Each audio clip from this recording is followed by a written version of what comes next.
Hello everyone, I'm Chris Dauphin, your TSEA Communications Director. Welcome to the AskTSEA video podcast, our monthly show where state employees ask the questions and TSEA provides the answers.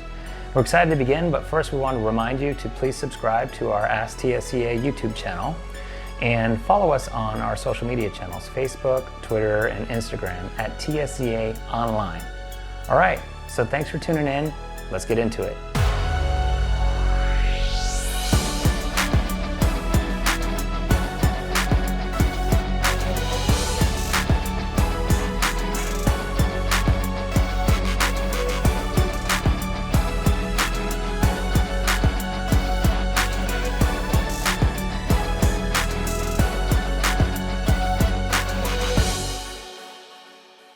Welcome to AskTSEA, our very first video podcast. Today we have a few staff members gathered to answer your questions. We've picked a handful of questions from the month of August, and we'll be doing our best to answer those. With us today, if you want to introduce yourselves, Gail? I'm Gail Robb, Compensation and Benefits Manager. Been with TSEA for 33 years. I'm Randy Stamps. I'm the Executive Director of TSEA. I've been here about 5 years. Keisha Pittman, Legal Services. I have been employed with TSEA 3 years. Awesome. Well, we're here to answer the questions today, and we'll probably switch staff members out as we go through the podcast in the months ahead based on the questions that we select to answer. But today, our questions will have Keisha and Gail and Randy answering them. But we wanted to kind of discuss a few things that have happened recently, some current events. Randy, did you want to talk about the most recent things that have happened? We do have a lot of recent developments. The biggest is we now have a new Speaker of the House. Cameron Sexton, who's from Crossville, was elected Speaker just last week. He did change up some of the committee assignments and some of the subcommittee chairs, including one of the subcommittees that hears a lot of our TSEA bills. So we'll be working with those new leaders in that capacity, but we're very excited. We want to congratulate Cameron Sexton on being the new Speaker of the House. We had a legislative picnic last week up in Knoxville. We were delighted to have Lieutenant Governor Randy McNally with us, Representative Gloria Johnson, Senator Becky Massey, Senator Richard Briggs, Representative Bill Dunn, who at the time was actually acting Speaker, and Representative Lowell Russell all joined us there. So it was a great time for our members to sit down and talk with those senators and representatives, Lieutenant Governor, and share different issues with them. And we're excited that this Friday we're going to have a UT tailgate before the UT kickoff game. We call that TSEA Appreciation Day. Tickets are still available, and that will be a fun time for everybody just to come out and fellowship and enjoy each other.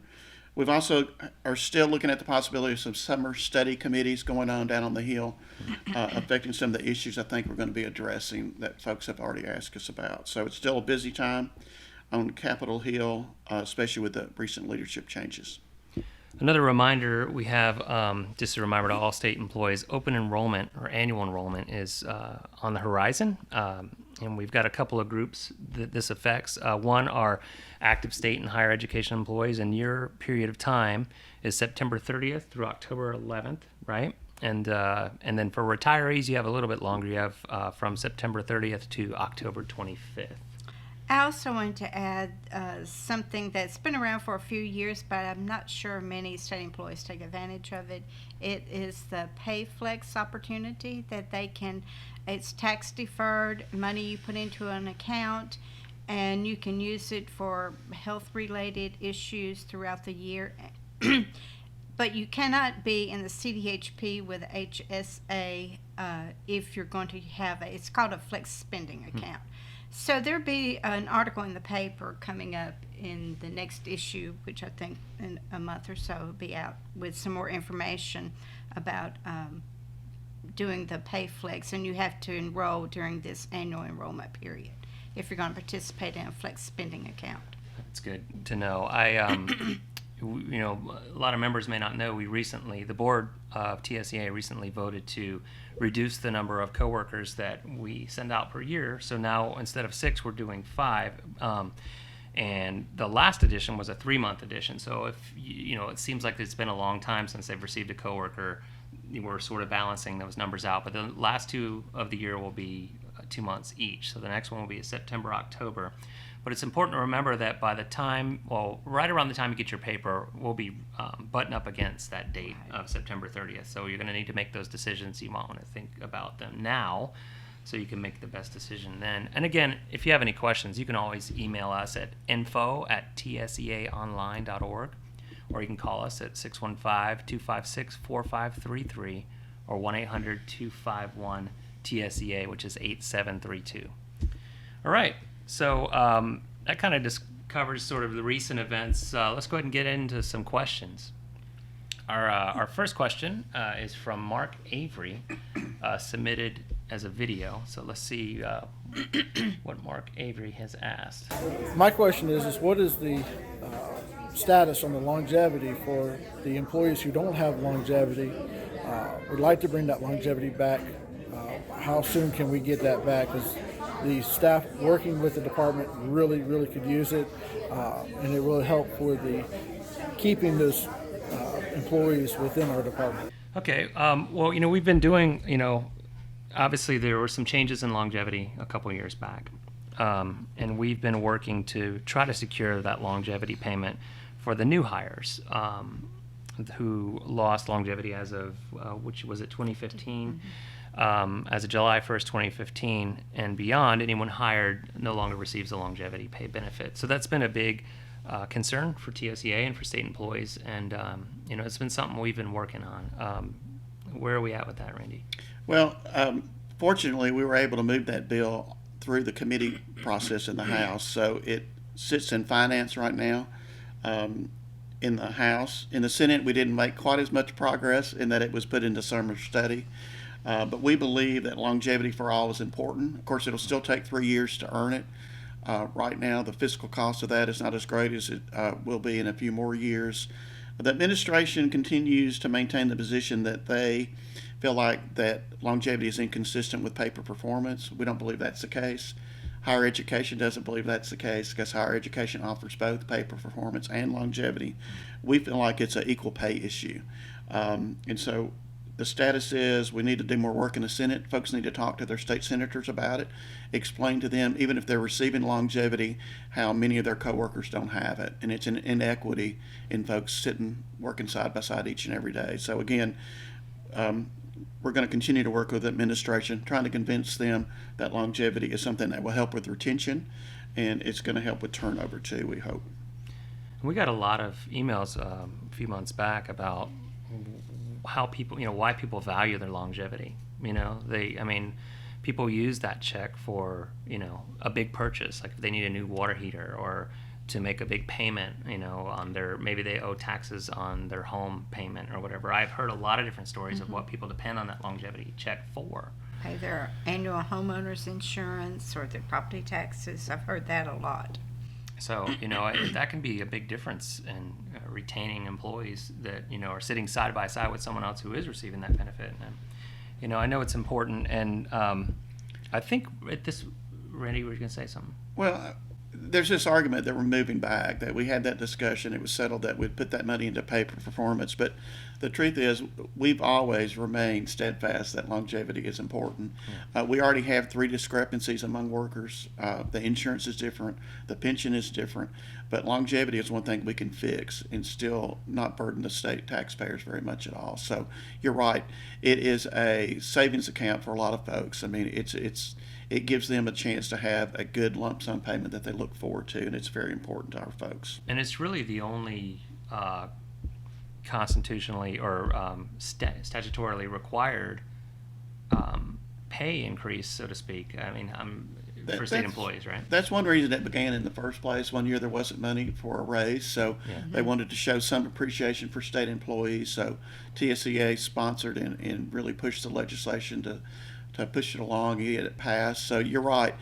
In those years when the economic times get tough again and there's not a raise, that would be the only increase in compensation that state employees would receive. And I think we don't know the exact dates of the summer study on this, but we're predicting sometime in October. Is that right? We hope so. Okay. We hope so.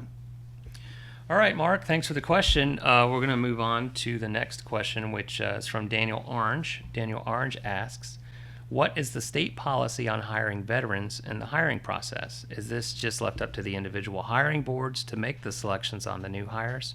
Is there any benefit of being a veteran in applying for a job with the state of Tennessee?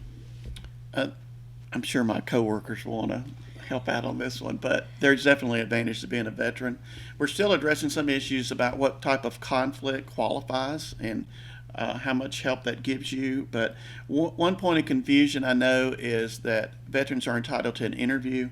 We have debated back and forth, especially with the previous administration, about what constitutes an interview. But right now, the position is that in Keisha or Gail may explain this better than me, but that there's like a review process, a survey that's sent out, and often they treat that as an interview. But at the same time, if a veteran is not hired, the supervisor has to go to some extra measures to point out what it was that made that veteran not receive that job. We've received concerns from supervisors about that. So there's definitely an advantage for veterans, and it's probably better for the folks that deal with that day in and day out to explain a little bit more. Randy is correct. For a veteran, they are guaranteed that first interview. The first interview is not a face-to-face. It is a selection process on paper. It is up to the department to select them for the second interview. I definitely think it's a big benefit for veterans to apply for state positions. They bring so much knowledge. I always encourage them to apply. That first interview is important because a lot of people are not selected for that first interview.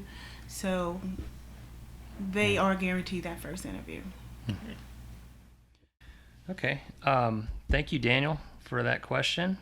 Our next question is from Leanne Martin, who is also one of our board members, and she has a question about pay for performance. So my question is how much percentage of the pay for performance will we be receiving for the state employees' hard work in January? Again, the answers, we believe it'll be right around 2%. During the Haslam administration, the authority for pay raises was handed over to the Department of Human Resources. Used to be that amount was specifically in the budget. Sometimes there was a contingency there that it could even increase if revenues went up. But right now, that responsibility lies with the Commissioner of the Department of Human Resources. But we believe it'll be about 2% for valued employees, and then traditionally, the percentages have been increased for those that are advanced and outstanding. For their bonuses. For their bonus amount. Right, and we usually get that information mid-December, what the amount's going to be, the percentage amount for the bonuses.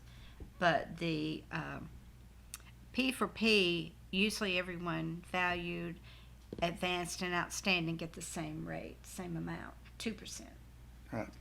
And then the bonuses are for advanced and outstanding.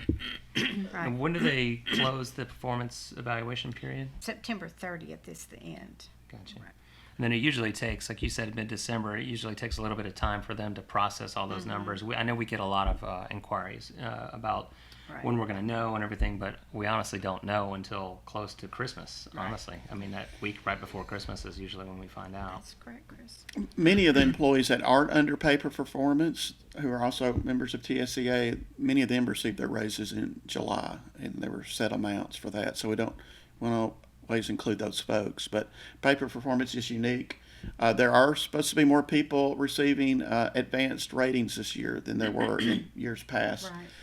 We've already been warned, though, that number may go back down some on this next evaluation.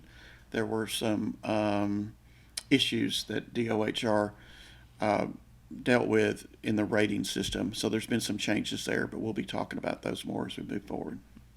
And DOHR, I mean, most of the departments had sort of a changeover with commissioners. So we've started, since Governor Lee came in, he chose his staff, and a few of those commissioners kept their positions, and then some new ones were brought on, and DOHR was one of them. And we've kind of had some meetings with the new commissioner of DOHR. Seems like we're building a good relationship with him. So it's very encouraging. He has been very open and transparent with us. He's willing to talk with us both formally and informally. So I'm very encouraged by Commissioner Juan Williams and his attitude towards TSEA. maybe we'll get him on the podcast one of these days. Yeah, that'd be great. fun. Okay. Our next question comes from Wilbert McElrath, And he asks, what is the best age for retirement? And Wilbert has 13 years with the state. I'll try to answer that question without knowing the age of the employee. I can just guess that maybe with only 13 years of service, that maybe this is a second career for this person. If not, with only 13 years of service, you will need to wait until you are 60 years old, because you don't qualify for regular retirement is 60 years of age or 30 years of service without a penalty, either one of those.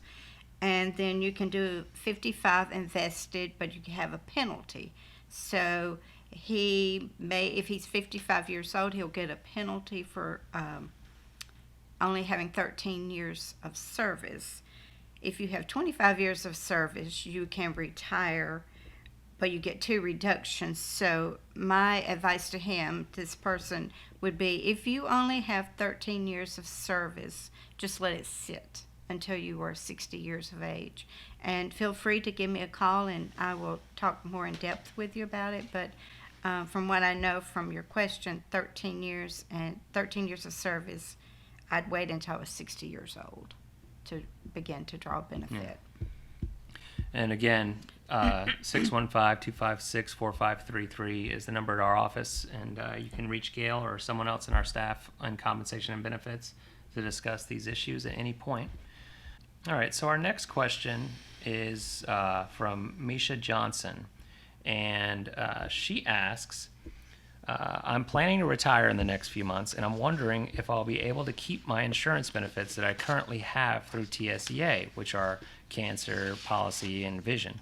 If so, who do I notify and what must be done to keep the insurance? Well, Amisha, actually, we're going to reach out to Ken Johnson, who is works with TSEA through Federated Marketing, and see if we can get your question answered directly from them. Hello, this is Ken with the TSEA Insurance Benefits, letting you know that yes, you can take your benefits with you as a retiree. By staying a TSEA member, you can have your deductions come out of your retirement check. You can contact my office at 800-880-6542. Kim or Tracy will be more than happy to help you. And if you have any questions, it's #AskTSEA. Have a great day. All right. Thanks, Ken, for the AskTSEA plug and great information. Okay, but that brings up another question, Gail. Maybe you can answer. If someone's a TSEA member and they retire, they don't just automatically become a TSEA retiree member, right? No, they need to actually complete another application. Their dues reduced to only $5 a month, and those can be payroll deducted from your retirement benefit check. And Linda Darden in our office, she's our membership secretary. She can help you with those, getting those applications in for continuing membership once you retire. Or I think you could probably just fax the application in that you're retired, and we could do it that way.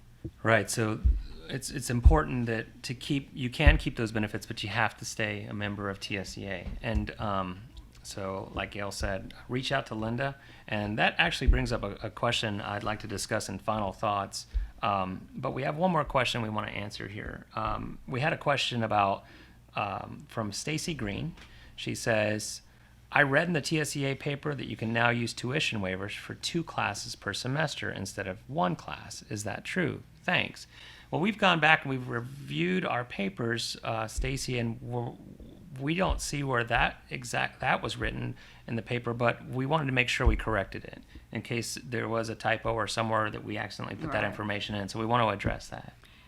State employees can take it's called a fee waiver program, and it's 1 class per semester, depending upon space availability, at any university or technology center, or it also says Tennessee Foreign Language Institute. There's also a fee discount for employees who have dependent children going to school. They get a 25% tuition deduction. So maybe those 2 things is what she's talking about, but it's 2 different things, a fee waiver and a fee discount for dependents. And if you're retired, you get that also.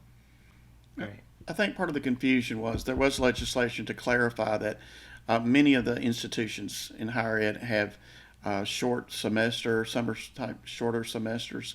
State employees can take advantage of that too. That's been clarified. So you could have more than 2 classes a year if you chose to take advantage of one of the shorter versions that happen of a semester during the summertime, mainly is when that happens. So they could actually get more than just 2 courses a year that way. And I think that may be the source of her Maybe. confusion. Okay, great. Good. All right, do we have any final thoughts? I have one thing that I know, we received, you guys have been great. Everyone's been great sending in questions. We received over 50 questions just in a short time for this episode. Of course, we're going to have more time for the next episode because we launched this in the middle of August. And this next one, we're going to go ahead and launch right now. So if you have questions to submit for the next podcast, I'll go ahead and send those to AskTSEA at TSEAonline.org, or you can message us through social media using the hashtag AskTSEA. And we'd love it if you submitted video questions. Those are our favorite. But however you'd like to send them, you can even mail them to me if you'd like. But one thing that we read through a few of the questions is we had a few members who were in a situation that they'd already applied for something, or they're already working through an issue, and they were on the back end of that issue. And then they reached out to TSEA. And a lot of times in that situation, our hands are a little bit tied on what we're able to do for those folks.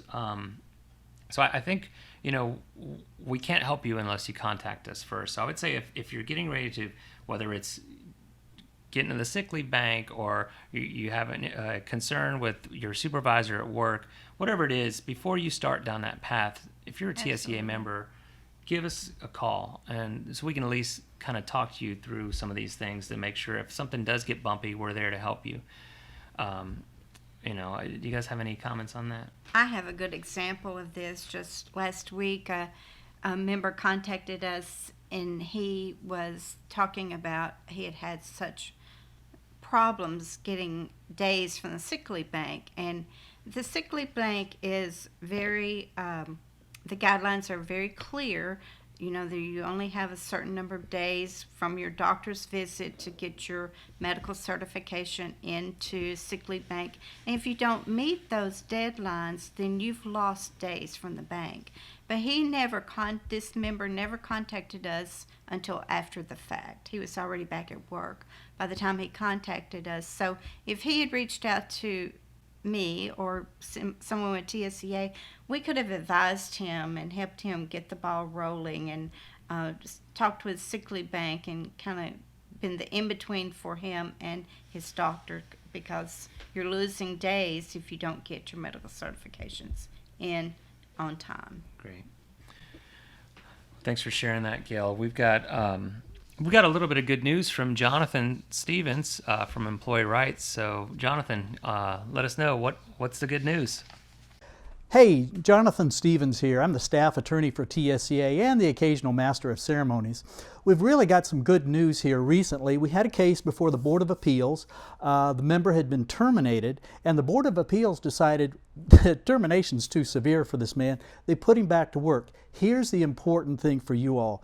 This was a gentleman who had 25 years of experience, no discipline, advanced ratings. Very, very important. And that's exactly what the board said is, we've got a great employee for the state of Tennessee, let's keep him there. They put him back to work with some minor discipline. We also settled a case along that same line. Again, an employee, 20 plus years of experience, no discipline, advanced ratings. This employee chose to resign, but they did give her all her back pay. That was about 6 months worth of salary. So, point is, keep your record clean, do a good job, and longevity with the state of Tennessee does help. One last thing I'll point out, we settled a case in mediation. We'll talk about that later, very important concept. But the thing about this case is the parties, the agency and the employee, really separated on very egregious terms. There was a lot of animosity, just a lot of rage on both sides. Several months later, they came back to the table and had a very productive settlement both parties able to resolve their differences, and we had some very happy members. So that's the good news for this month. I'll be back next month. I'm sure there'll be a lot of more good news then. All right. Well, thanks for joining us on our very first podcast.